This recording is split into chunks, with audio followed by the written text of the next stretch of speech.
வணக்கம் நண்பர்களே, மிக முக்கியமான ஒரு செய்தி. தமிழ்நாடு பள்ளிக்கல்வி இணை இயக்குனரின் செயல்முறைகள். முன்னிலை முனைவர் தா ராஜேந்திரன். பொருள்: பள்ளிக்கல்வி தமிழ்நாடு மேல்நிலைக் கல்விப்பணி 2% ஒதுக்கீட்டின்படி அமைச்சுப் பணியிலிருந்து பணிமாறுதல் மூலம் முதுகலை ஆசிரியராக நியமனம் செய்ய பணியாளர்களின் பெயர் பட்டியல் அனுப்புதல் தொடர்பாக பார்வை. தமிழ்நாடு மேல்நிலைக் கல்விப்பணி சிறப்பு விதிகள் அரசிதழ் எண் 36 வெளியிடப்பட்ட நாள் 30/1/2020. பள்ளிக்கல்வித்துறையில் பணிபுரியும் அமைச்சுப் பணியாளர்களுக்கு 2% ஒதுக்கீட்டின்படி பணி நியமனம் மேற்கொள்ள ப்ரமோஷன் பணிமாறுதல். நண்பர்களே, பள்ளிக்கல்வித்துறை இணை இயக்குனர் மாவட்ட முதன்மை கல்வி அலுவலர்களுக்கு உத்தரவிட்டிருக்காரு.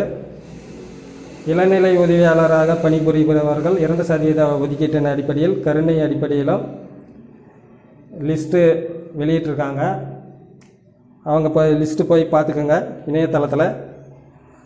எந்தவித தவறுதலும் இன்றி முதன்மை கல்வி அலுவலர்கள் சம்பந்தப்பட்ட சரியான நபர்கள் அந்த பாடப்பகுதியில் பிஎட் முடிச்சிருக்கணும், MA B Ed PG MA B Ed முடிச்சிருக்கணும்.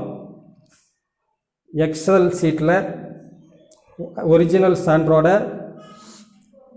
மாவட்ட முதன்மை கல்வி அலுவலர்கள் இணை இயக்குனருக்கு அனுப்பி வைக்கணும். 2ஆம் தேதிக்குள்ளே மிக விரைவாக அனுப்பி வைக்க சொல்லி உத்தரவிட்டிருக்காங்க. இதுதான் தகவல் நண்பர்களே. நம்ம சேனலை சப்ஸ்கிரைப் பண்ணிக்கோங்க, லைக் பண்ணுங்கள், ஷேர் பண்ணுங்கள். டெட்டு பற்றி இன்னும் தகவல் வரல, வந்த உடனே நான் போட்டுறேன்.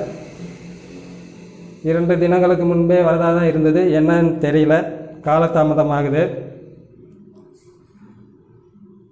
நன்றி நண்பர்களே.